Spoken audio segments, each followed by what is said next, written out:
Sin peros. Un momento de compartir, aprender y disfrutar.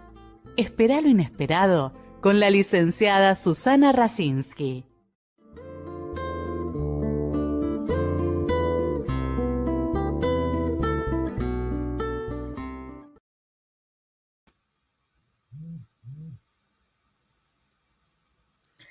Muy buenas noches. Hoy es una gran satisfacción para mí porque nos acompaña una de las grandes maestras de la Asociación Psicoanalítica Argentina a la cual pertenecemos, con un tema que ya nos va a explicar ella qué es lo que la motivó, pero que nosotros utilizamos mucho.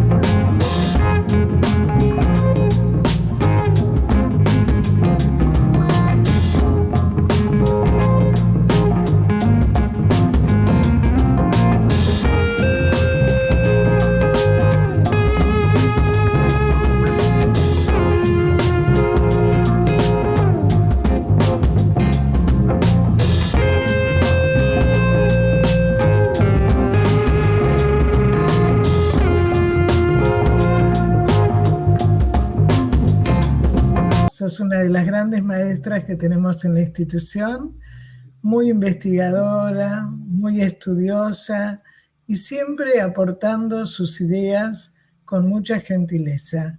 Así que te agradezco muchísimo con un tema que, bueno, ¿cómo surgió en vos, Sara, tu investigación en algo que nosotros usamos en la clínica con los pacientes cuando vienen después de ver una película? ¿Qué pasa? Pero ¿cómo empezaste vos a motivarte un poco con el cine? Me pareció muy interesante la anécdota que me contaste. Sí, yo creo que el cine formó parte de mi vida desde muy chiquita, ¿no?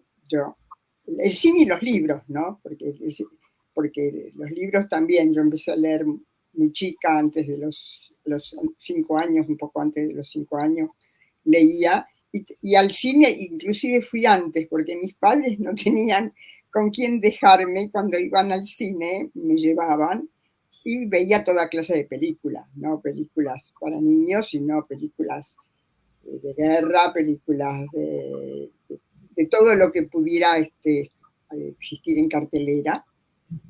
Y bueno, me pareció fascinante el mundo del cine y seguí adelante con todo lo que apareció, y bueno, soy una cinéfila bastante intensa. Por eso, pero, o sea, no veo cualquier tipo de películas que pienso que me pueden motivar. No, compartimos. Sí. Y que además, curiosamente, muchas veces, bueno, curiosamente no, se ve que los pacientes intuyen que a mí me interesa el cine, y muchas veces me traen películas con las que ellos se emocionan, y a través de las películas podemos entender conflictos, síntomas, duelos, situaciones que viven, que pueden revivir y pueden de alguna manera expresar a través de aquello que sintieron en el cine. Ahora lo vamos a ir viendo, pero me pareció muy bueno la oración de Jean Cocteau: el cine es la escritura moderna, la luz que sustituye a la tinta, ¿no? Sí, es una frase que puse en este trabajo, sí. Porque realmente me pareció excelente, ¿no? Porque nosotros leemos los libros, pero también los libros también los leemos en el cine. ¿Cuántas adaptaciones de libros vemos en películas? Que por supuesto es otro lenguaje, ¿no? Pero que nos conmueve igual que cuando leemos en el libro. Pero además, vos sabés muy bien que en estos últimos 10 años, puede ser 15 años, en nuestro país, como en otros, pero en nuestro país, se abrieron 4 universidades de cine. Sí. O sea, no es casualidad que todas las carreras, como Liuna, como lo que es coreografía, cine, fotografía, arte visual, todas aquellas carreras donde son para mostrar y ser mirado y ser visto, ¿no? Y que hay una gran cantidad de jóvenes que han hecho además muy buenas películas. Lo que quiero decir que esta necesidad de, digamos, que ahora lo vas a desarrollar, que algo dijiste recién,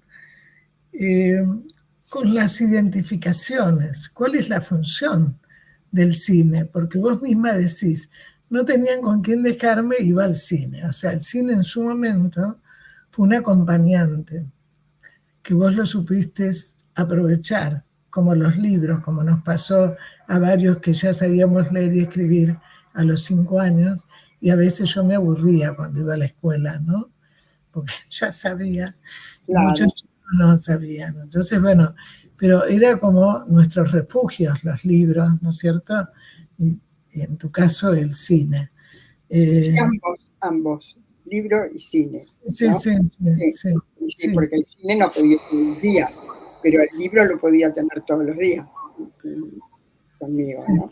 Sí, bueno, vos recordás que yo soy de Mar del Plata, no había tantos cines. También. Menos para chicos, había uno solo, ¿no? Pero que era un día determinado y que a veces no te podían llevar, ¿no? Acá en Buenos Aires era como más accesible, había más cantidad, incluso en los barrios que se han cerrado. Yo soy de un barrio, justamente. Yo soy de un barrio y había un cine que quedaba a 2 cuadras de mi casa. Y yo me acuerdo que primero fui con mis padres, ¿no? Después, a corta edad, el programa para mí era irme al cine. Y a veces me iba sola, no iba con nadie. Me iba sola y eran esas épocas, se quedaban 3 películas, un noticiario. Así es. Sí, y bueno, y yo me veía todo, y disfrutaba muchísimo. Para mí era el mejor programa, y además, por supuesto, me identificaba con los personajes, muchísimo con los personajes, y qué es lo que vemos en la actualidad cuando un paciente te cuenta. Bueno, ahora los chicos tienen películas para chicos, ¿no? Tenemos los chicos que pueden, a través de los cuentos, no solamente los leen en los libros, sino los ven en películas. Hay adaptaciones de películas, por ejemplo, Alicia en el País de las Maravillas. Es un libro que a veces hay muchos chicos que no lo leen porque es complicado, ¿no? Es más para adultos para leerlo. Pero sí ven las películas. Pero sí ven las películas de Alicia en el País de las Maravillas. Y Alicia en el País de las Maravillas es maravilloso porque, bueno, redundante la cosa, ¿no? Maravilloso y maravilloso, pero quiero decir, cómo describe el pasaje de la infancia al mundo de los adultos. Porque esta historia de Alicia en el País de las Maravillas tiene un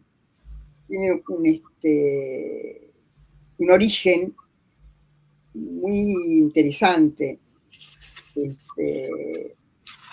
El personaje que la escribió, que bueno, su nombre no nos dice nada, el verdadero nombre, Charles Dodgson, pero su nombre literario era Lewis Carroll, el que escribió la Alicia.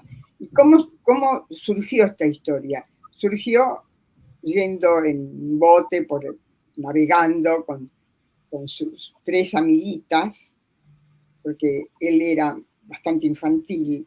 Pero aparte él era diácono, ¿no? Él era diácono, sí, era matemático. Exactamente. Escribió un montón de cosas de su especialidad, pero no es conocido. Es conocido por Alicia en el País de las Maravillas y por Alicia a través del espejo, ¿no? Claro, pero creo que es importante, ¿no?, destacar que así como vos tuviste una situación infantil que te llevó al cine, a disfrutar del cine, este hombre con su historia también había sido docente muchos años, pero bueno, después creó, ¿no es cierto?, Alicia en el País de las Maravillas. Sí, sí, fue docente muchos años y de materias muy sesudas, podríamos decir, muy importantes, además de ser diácono, pero quedó, emocionalmente quedó en la infancia. No tuvo pareja, no tuvo hijos, y estaba más identificado con los niños. Y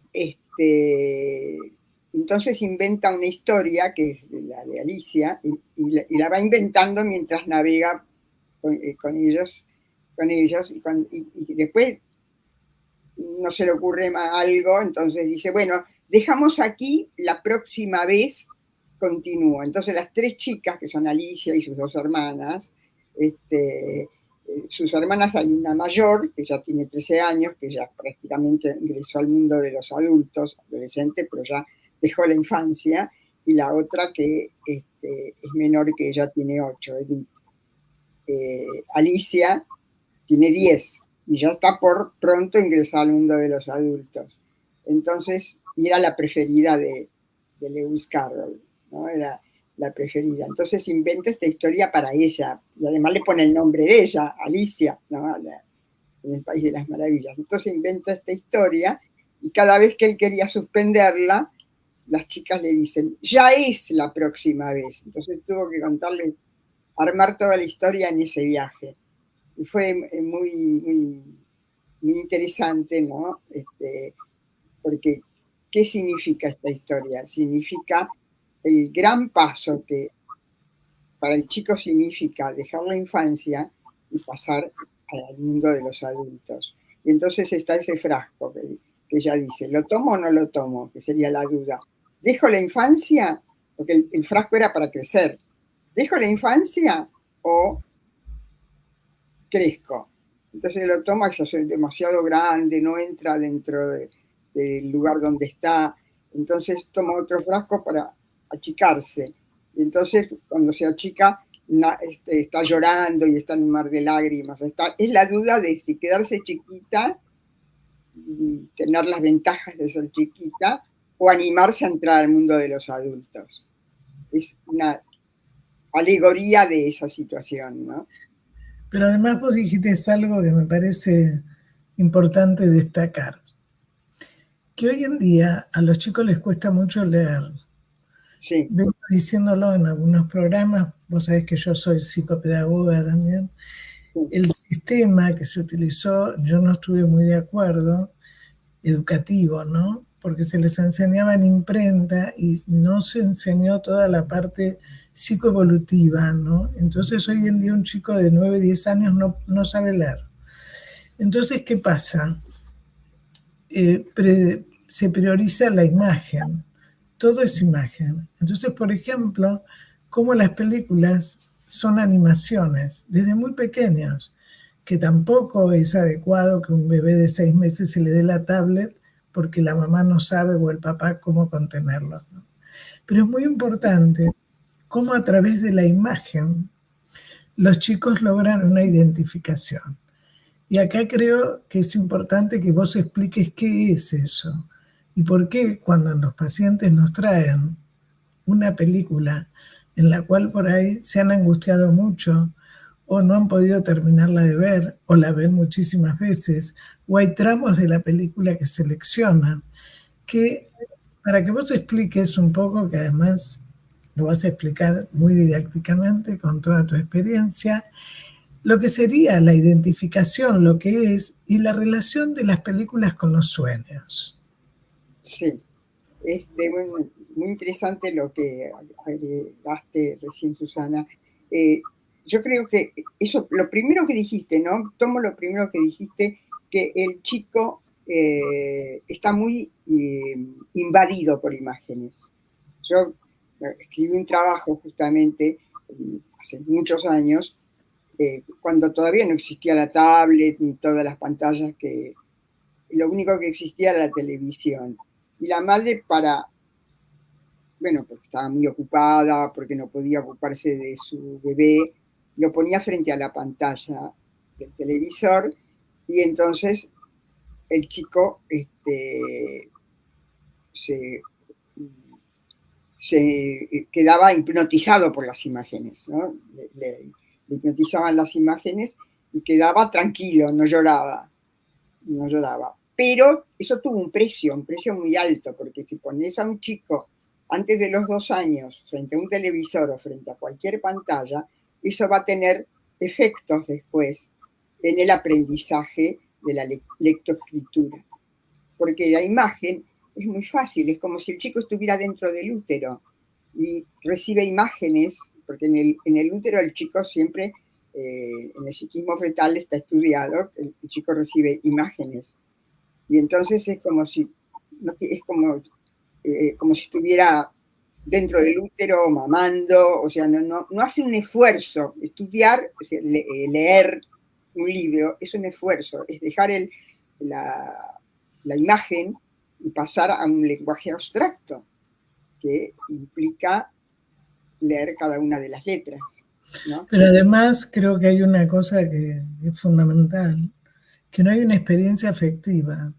Es decir, se hace, pero no se separa de la emoción.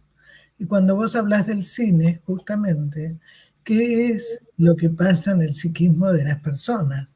Cuando Claro. creen que son meros espectadores, ¿no? Que vos lo escribís muy bien en tu trabajo, y se encuentran con que de meros espectadores como que iba a ser indiferente, resulta que se paralizan, se tienen que ir del cine o se angustian. Entonces, ¿qué pasó ahí? ¿No? Claro, se han movilizado muchos conflictos y además se han identificado con un personaje por ahí que a través de ese personaje ellos vuelven a vivenciar traumas personales que estaban reprimidos en el inconsciente y que salen a la luz de una forma que los conmueve de tal manera que, como decís, muchas veces no pueden seguir viendo la película. Es un proceso a veces, en los chicos a veces se ve que llamativamente a veces dicen que quieren ver una película de miedo, dicen, de terror, ¿no? Y empiezan a verla, y también a través de eso vehiculizan impulsos sádicos propios, ¿no? Impulsos sádicos propios que están puestos en el personaje sádico que daña, que lastima. Por ejemplo, actualmente, algo que no puse en el trabajo, pero que estuve reconociendo, hay una serie que se da, bueno, yo había leído hace muchos años los libros de Patricia Highsmith acerca de el talentoso señor Ripley, ¿no? Después hubo 2 películas del talentoso señor Ripley, una con Alain Delon en la época en el 1960, que se llamaba Pleno Sol, y después otra, el talentoso señor Ripley con Matt Damon, ¿no? Posterior. Y ahora se está dando una serie que se llama Ripley y que vuelve sobre el tema de una manera muy conmovedora.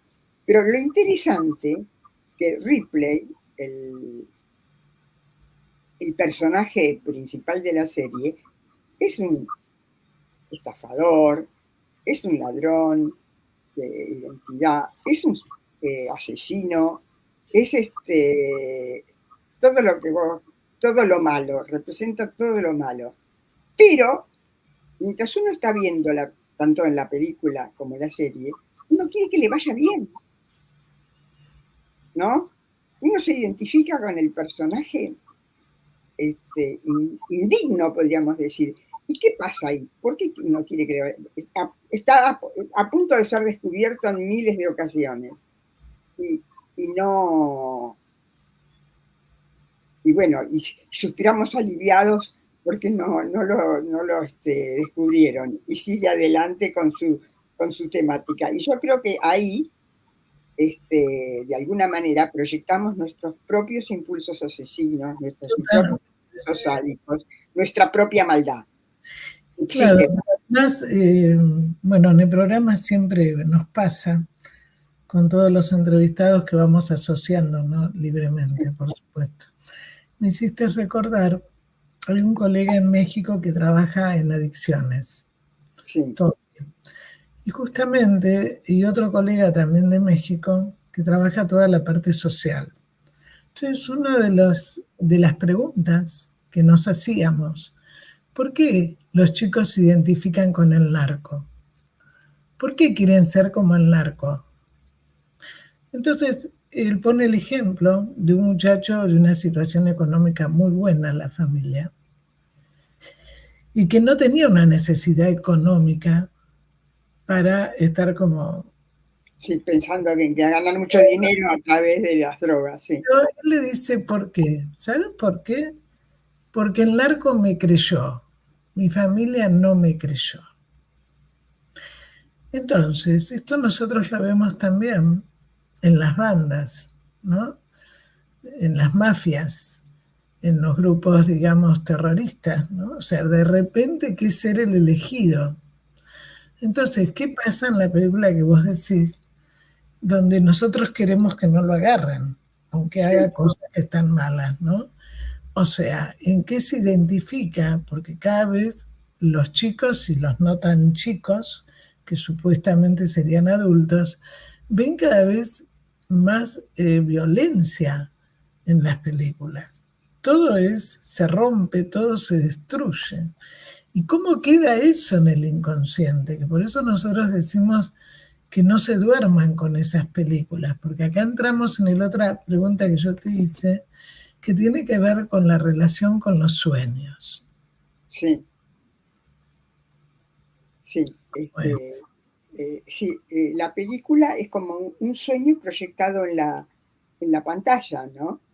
Es un sueño que además no se olvida uno, ¿no? Porque está ahí en la pantalla. Porque los sueños, donde aparecen todos nuestros conflictos y nuestras situaciones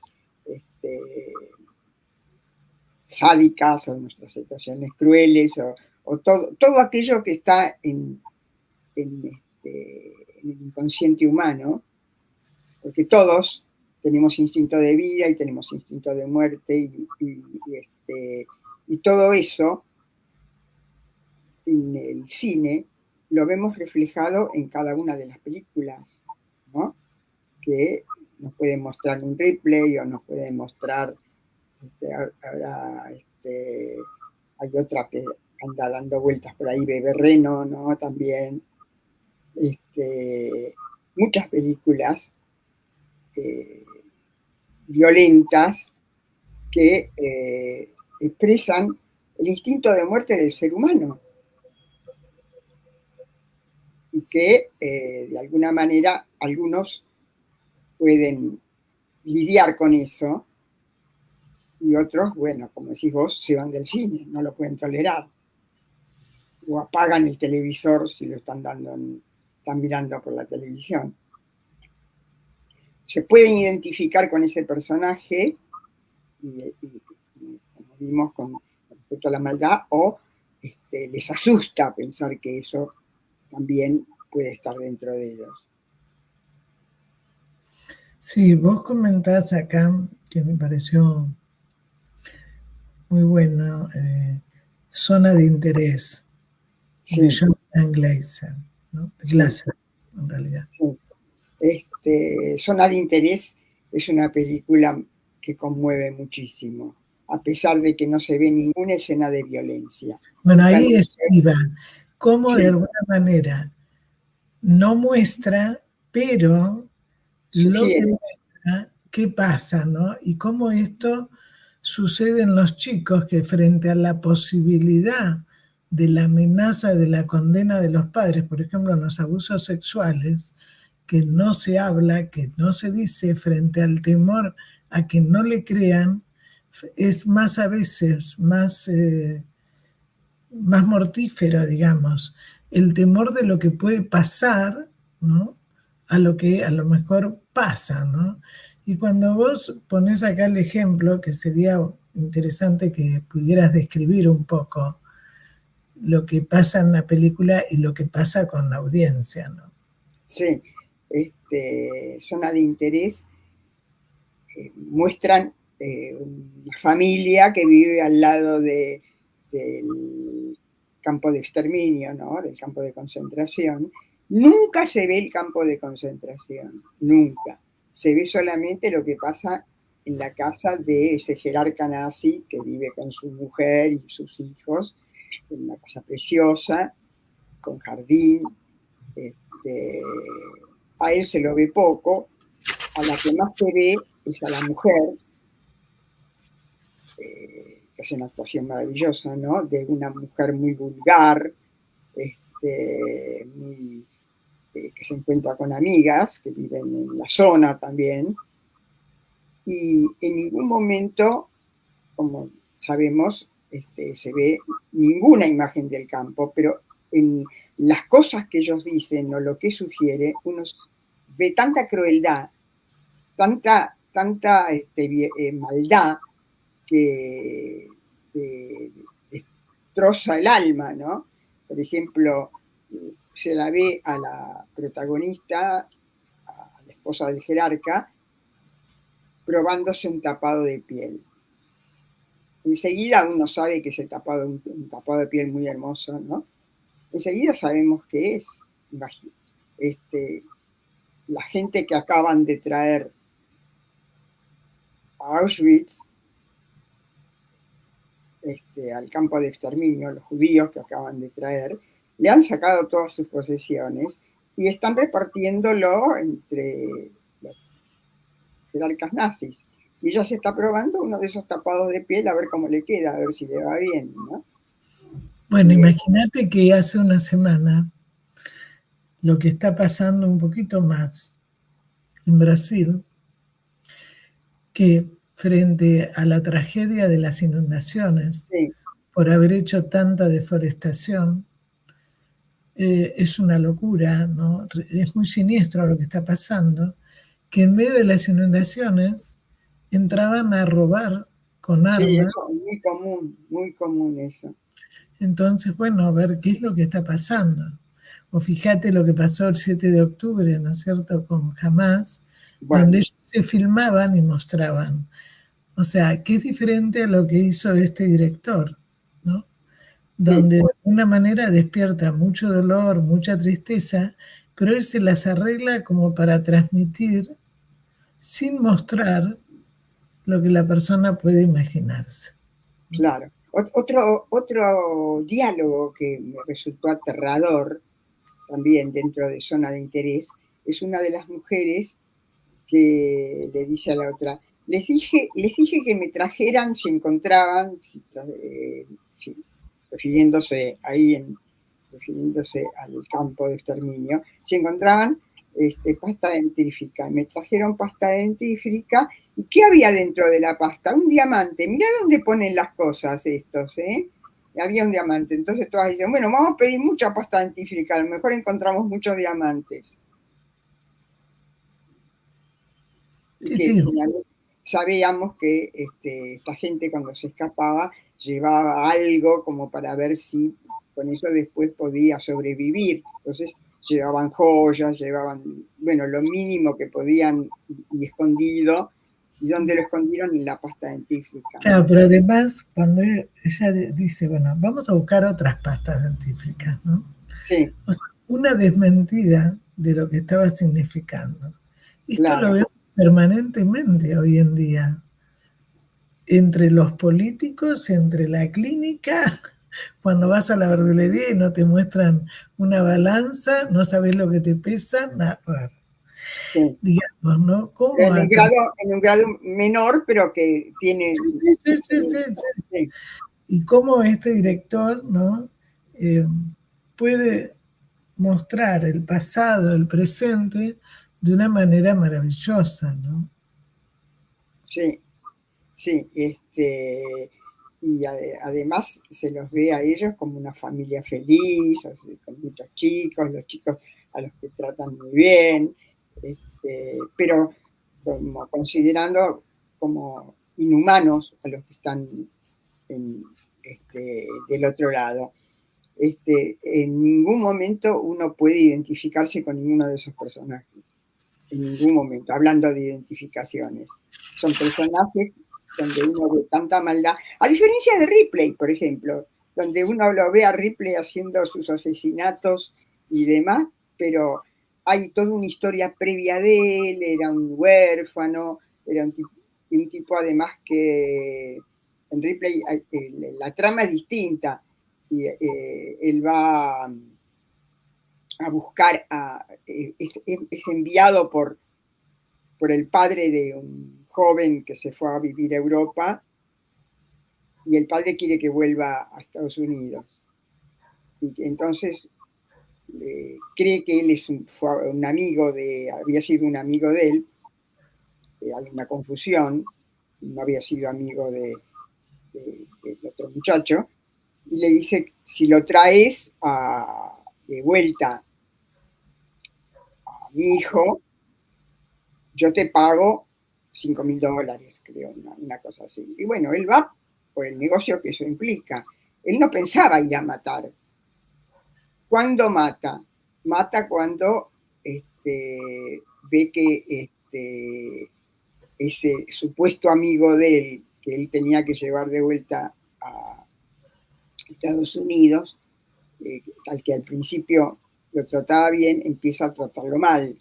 Cuando empieza a tratarlo mal, él no lo puede tolerar y es ahí donde comete el asesinato. Es una situación diferente porque además es ficción pura. Además es ficción pura, ese personaje no existió en la mente de Patricia Highsmith solamente y lo hizo ficción. En cambio, Zona de Interés no es ficción pura, está contando es decir, por supuesto lo de la casa esa y todo eso es ficción, pero está contando, esa ficción está inmersa en una situación real. Entonces, esa situación real hace que nadie se pueda identificar, no solamente los judíos que han perdido gente querida en el Holocausto, cualquier personaje con cierta dosis de sensibilidad, es imposible, de cualquier religión, de cualquier país, Sí, no sí, se puede identificar con esos personajes. Con otros genocidios también. Sí. Que puede ser, además otra gente vivió otro genocidio armenio, tantos genocidios que conocemos, ¿no? Después también nombrás Vidas Pasadas. Sí, Vidas Pasadas, qué linda película. Es una película chiquita, ¿no? Donde la anécdota es muy simple. Donde hay dos chicos de 12, 13 años que viven en Corea. La película es coreana, ¿no?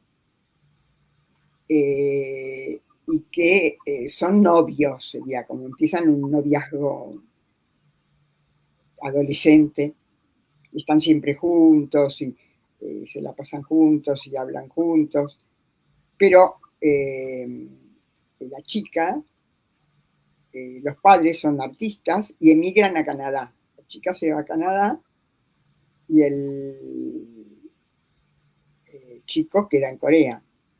No se ven durante muchos años.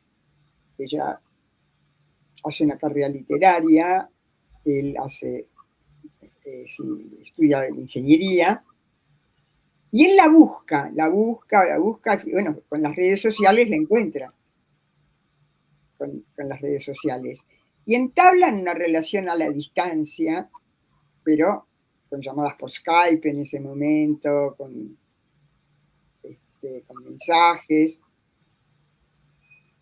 y intentan reflotar aquel amor de los 12, 13 años, pero como no hay ningún viaje a la vista, él en un momento dice, sí, yo podría viajar a Nueva York, pero ahora tengo un examen importante o tengo algo importante que hacer y no puedo viajar. Entonces ella le dice, bueno, mira, así no podemos seguir, esto es imposible. Y cortan la relación, porque esa relación a distancia es muy complicada, porque no hay posibilidad de encontrarse. 12 años más tarde de todo esto, ella se casa. A Nueva York. Ella se casa en el interín con otro, se casa con alguien que no tiene nada que ver con la cultura coreana, con muchacho judío estadounidense, porque está viviendo en Nueva York en ese momento, y los dos escritores. Y él se comunica con ella y le dice que tiene que ir a Nueva York por cierto motivo y que la va a ir a visitar. Y es terriblemente emotivo el momento en que se encuentran, los pocos días que están, que más que hablar, hablan, pero más que las palabras, por supuesto hablan en coreano, el marido de ella no entiende nada, pero los gestos, las miradas dicen mucho, y lo que se encuentran es que ya no son aquellos chicos, ya no son ni tampoco los que se encontraban a través de Skype. Cada uno ha hecho ha sido estructurado con una cultura diferente. Ella ya es casi estadounidense en su manera de pensar, él sigue siendo coreano, soltero, él no se casó. Bueno, finalmente, pero de cualquier forma existe mucho amor entre ellos, el recuerdo de aquel amor que pudo ser, y en un momento dado él dice, ¿qué hubiera pasado si yo hubiera tomado el avión a Nueva York en aquel momento en que hubiéramos estado juntos? Y bueno, son esas cosas que todos cuando vemos la película, por eso quedamos tan impactados cuando pensamos, y si yo hubiera hecho tal cosa en aquel momento de mi vida, en lugar de haber hecho tal otra, a lo mejor mi vida hubiera sido muy distinta. A veces lo que nos ayuda es decir, bueno, si en ese momento hice esto es lo que mejor pensé o podía internamente, ¿no? Sí. Porque no sirve tampoco quedarnos con eso de que tal vez hubiese sido mejor. O sea, son decisiones que a lo mejor uno no está preparado para tomar. Ella se ha ido con sus padres, ¿no? Y vos me haces pensar, ¿no? Que en este momento hay muchas películas coreanas, libros coreanos, juegos en la PlayStation, que los adolescentes les encantan. Hay muchos adolescentes que están aprendiendo coreano porque se identifican muchísimo con los personajes, con ciertos aspectos de cómo transmiten ellos en las películas. Sí, y en esta película, yo no he visto muchas películas coreanas, vi esta que me conmovió profundamente, porque todos sabemos que hemos tomado decisiones en la vida, que si hubiéramos tomado otras decisiones, a lo mejor nuestra vida hubiera sido distinta, ¿no? Son todas las vidas posibles que podíamos tener, pero bueno, esta es la vida que tuvimos y no hay una remake después, no existe la posibilidad de hacer la otra, a ver qué tal si la otra hubiera sido mejor, ¿no? Entonces por eso nos deja pensando mucho, porque no es solamente el amor de ellos el que nosotros vemos ahí, sino todas las veces que nosotros pensamos, y si en ese momento yo hubiera dicho, ya sé, como decís vos, hemos hecho lo que hemos podido, otra cosa no podíamos. O sea, cuando yo tenía... De acuerdo a cómo estamos en este momento, si en ese momento estamos felices, estamos contentos de que tomamos esa decisión, pero si no estamos felices, decimos, a lo mejor yo tendría que haber hecho otra cosa. Otra película que también trata el tema es La La Land. La La Land, una película que muy dulce, que parece una comedia musical, pero más allá, es una comedia musical, ¿no? Pero más allá de eso, hay un trasfondo, hay dos personajes, que son Mía y Sebastián, que son los actores Gosling, y no me acuerdo el nombre ahora, bueno, no importa, la otra actriz, que son,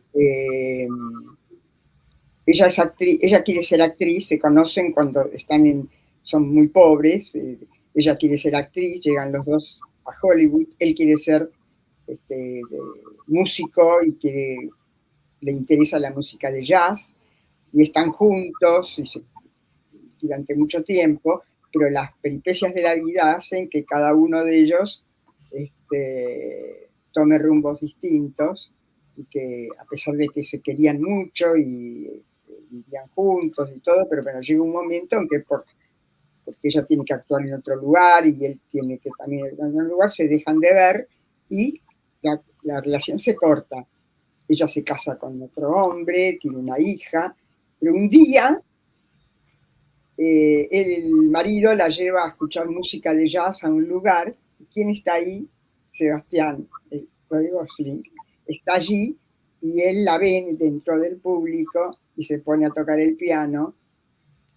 Y mientras él se pone a tocar el piano, ella imagina cómo hubiera sido la vida con, te lo cuento y estoy llorando. Porque cada vez que veo ese final de película, hace llorar. Claro, pero fíjate que vos estás hablando de conmoverte, de emocionar. Sí, te conmueve porque ella se imagina cómo hubiera sido si no se hubiera separado de él. Entonces se ven las imágenes en el cine, la imagen de lo que ella piensa, por supuesto eso no está pasando.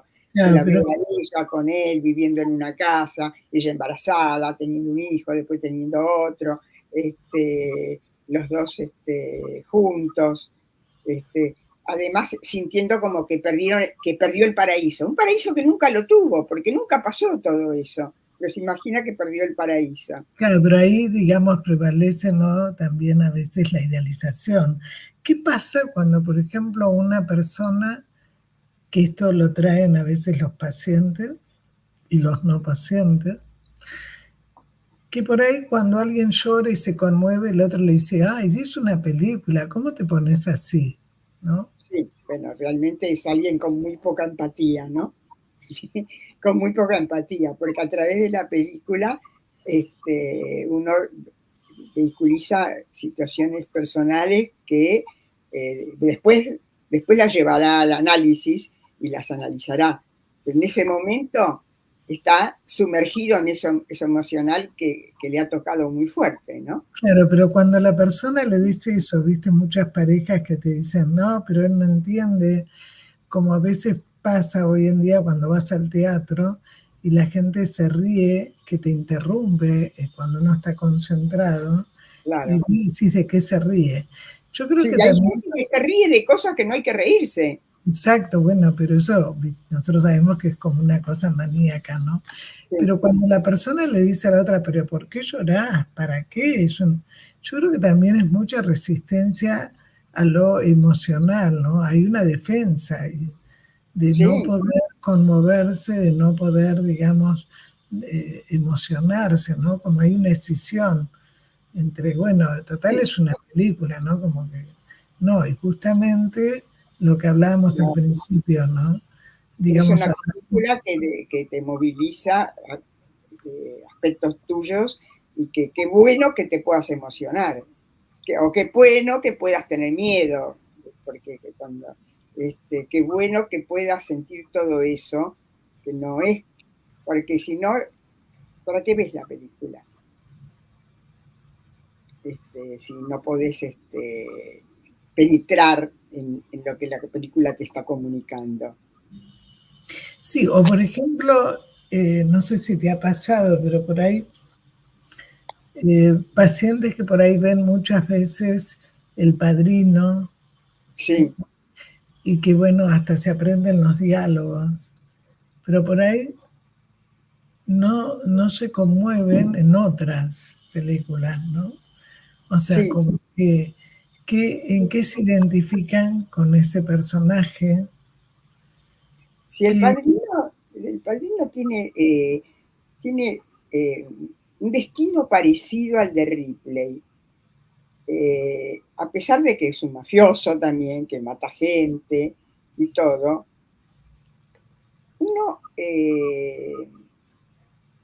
no digo que se identifica totalmente, pero de alguna manera lo quiere al personaje. Algo parecido pasa en Los Soprano, la famosa serie de Los Soprano, una de las primeras series que se dieron por lo menos en Argentina, ¿no?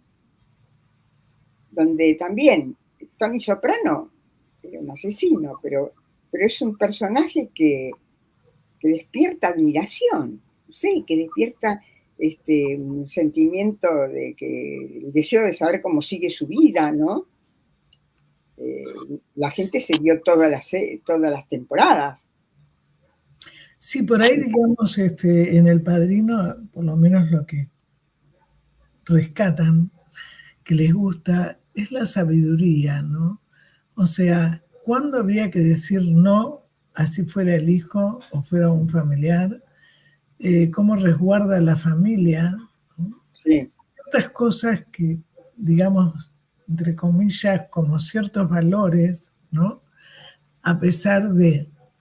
y donde de alguna manera muestra un poco también lo que pasa en este momento en los grupos de poder, ¿no? Tanto con la mafia como con el narcotráfico y con las instituciones también, ¿no? Pero digamos, es como que hay una atracción, ¿no? ¿Qué pasa, digamos, cuando el espectador se inclina, digamos, por determinado tipo de ficción, por determinado tipo de películas? ¿Por qué sería, Sara, según vos? Determinado tipo de películas y películas violentas, querés decir, por ejemplo. Sí, por ejemplo, violentas o siempre tristes, no sé. Pero Sí. digamos, como, porque en nuestra época de la juventud, te haber pasado a vos, los famosos cineclub cuando empezábamos, ¿no? Sí. Que uno analizaba ciertos autores, ¿no? Como Godard, Renard, bueno. Sí, es otro cine, sí. Exactamente. Un cine, Bergman, ¿no? Todo eso. Un cine, sí, un cine donde se veían dramas, ¿sí? Porque eran dramas, pero donde no había un personaje antihéroe, podríamos decir. No había un antihéroe, porque estos son antihéroes, pero antihéroes que generan admiración, ¿no? Es algo llamativo, ¿no? Yo creo que ahora las películas de Godard y las de Ingmar Bergman no están la generación actual preparada para ver. No. No, de ninguna manera. Sí, yo pienso lo mismo. Sí, como dijiste vos, van al teatro, quieren ir a reírse, y aunque haya una escena que no es para reírse, se ríen, generando un efecto disruptivo, ¿no? En las personas que han entendido de otra manera la historia. Pero además también hay una película que supuestamente es para chicos, El Gran Jefe, que muestra un poco qué es lo que ya está pasando, ¿no? Digamos, el gran jefe, todos iguales, vestidos, pero por supuesto que los chicos no lo entienden. O sea, el tema es cómo a través del cine y de todos los medios de comunicación se va metiendo cierta ideología también, cierto sometimiento, ¿no? Eso es como Disney World, que no había casi mujeres, era Daisy nada más, ¿no? Eran todos hombres. Entonces, bueno, no sé si te acordás cómo leer al Pato Donald, donde se hace todo un análisis que se mostraba a través de las figuras. Y yo creo que en este momento, cuando hay mucho cine de violencia, de ciencia ficción, pero cuanto más se rompe y de cosas mágicas, ¿no? O sea, los superhéroes, pero ya digamos, y cómo la gente le gusta eso, ¿no? Que se ha quedado más en una cosa mucho más infantil, ¿no? Que Sí, todo tiene que y ser sobre todo los de violencia, Duro de Matar, todas esas cosas, sí, donde realmente... Pero había algunas películas dentro de... tenían cierta violencia, que tenían en una época un cierto contenido. Por ejemplo, Terminator, ¿no? Tenía violencia, pero tenía un mensaje, ¿no? Que había que salvar al mundo, que había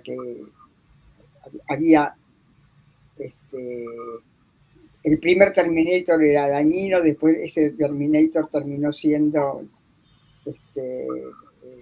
bueno y tenía que luchar contra otro que era dañino.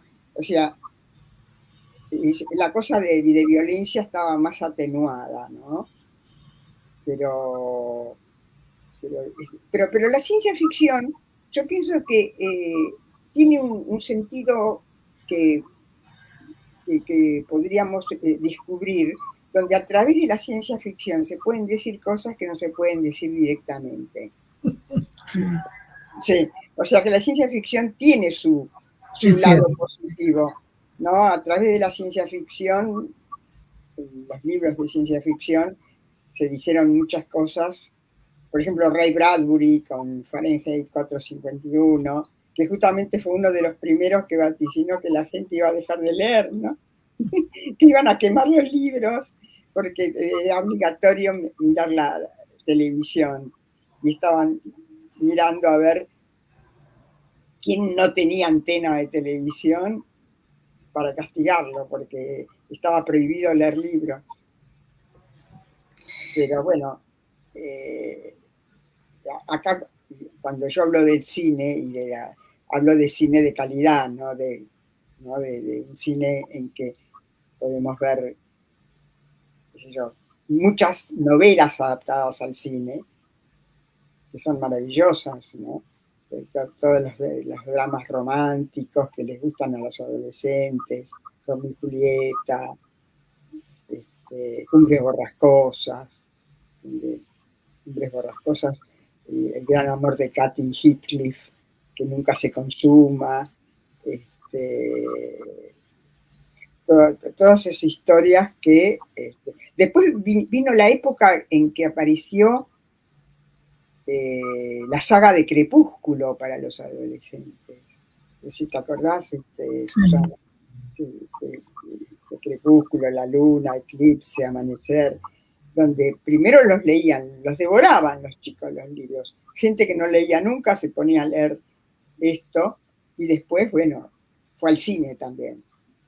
Al cine y eran largas colas de gente bueno, de adolescentes sobre todo, que las veían porque a través de esas películas como que vehiculizaban sus sentimientos. Que cuando vos ves las colas que hay ahora en los cines para ver muchas películas de mucha violencia, y cuando vos le preguntás de qué se trata, qué pasó, cómo te sentiste, la gente es como cuando hace un viaje, te habla de lo que hace. Sí, mató, fue acá, no puede llegar a la representación. A la síntesis, ¿cuál fue el mensaje? O bueno, sí. No puede llegar a la representación, o sea... Y me olvidé de las películas de Hitchcock, las maravillosas películas de Hitchcock, el suspenso, el misterio, pero que también tenían mucho contenido. No era solamente el suspenso del misterio, sino todo el contenido que tenía una película como Psicosis, por ejemplo, Psycho, ¿no? Como en inglés se llama Psycho. Bueno, Sara, nos quedan 6 minutos. Que vos cierres el programa con lo que vos quieras, agradecerte, y bueno, y creo que es importante que vos destaques, que ya lo hiciste de alguna manera. Vos sabés que es un programa que lo ven colegas y gente que no es psicoanalista. Sí. Entonces, creo que es muy importante para los colegas también utilizar como recurso en la clínica el cine. Y para los pacientes, que no tengan miedo a contar cuando se emocionan o cuando les pasa algo con una película. porque todo eso puede ser muy importante para llegar a situaciones muy dolorosas o muy traumáticas. Te agradezco muchísimo y te dejo el cierre del programa. Bueno, yo creo que primero también te agradezco mucho la invitación, porque hablar de todo esto es hablar de psicoanálisis también, ¿no? No es solamente hablar de cine, sino meterse en las emociones que nos despiertan las películas y poder, bueno, el que tiene la posibilidad de analizarse, poder tramitar todo lo que sufrió o se emocionó, todos los sentimientos que le despertó. Por eso me acordé de Psycho, que fue una de las películas que más me impactaron. Ver la locura, por ejemplo, el terror de la locura, el personaje que parecía tan hermoso, tan cariñoso, tan dulce, tomado por la madre, ¿no? Tomado por la madre. O sea que ahí vemos también mucha patología, donde el apego a la madre no le permitió desarrollar su vida, y donde él es los dos personajes. Sí, hay mucho para hablar de esa película, mucho. Además, justamente lo que me enteré leyendo la historia de esa película, que el guionista que hizo esa película está tomada de una adaptación de una novela de Robert Bloch, ¿no? Porque la novela existe, Psycho, pero el guionista que hizo la película era alguien que estaba analizándose. Entonces, por eso la hizo de una manera que provocó el impacto que provocó, y además, por ejemplo, yo creo que las películas que hay que ver y que realmente son las que interesan, son estas, no las que, como decís vos, el que va y dice, bueno, matan, que no hay un argumento que se logra entender. Porque hay películas también para comerciales que no tienen ningún contenido, pero estas que estuvimos hablando, todas tienen un contenido y tienen una posibilidad de ejercer un efecto, bueno, terapéutico no diría, como tener un sueño tampoco es terapéutico, es analizarlo, y el sueño solo no es terapéutico, uno tiene que llevarlo a análisis. Claro, por eso dije yo que a veces el hablar de una película, de un fragmento de la película, lo puede acercar al núcleo traumático, ¿no? Claro. Y puede ayudarlo, digamos, a procesar y elaborar muchas cosas que han quedado ancladas, ¿no? Sí, y que a través de la película lo puede vehiculizar, ¿no? Que nunca creyó que eso iba a impactarle de esa manera, ¿no? Así es. Bueno, muchísimas gracias, Sara, y será hasta una próxima vez que estás invitada para cuando quieras. Un abrazo fuerte y gracias. Lo mismo para vos, y muchas gracias a vos por la invitación. Fue muy lindo el diálogo.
Sin peros. Un momento de compartir, aprender y disfrutar. Esperá lo inesperado con la licenciada Susana Rasinski.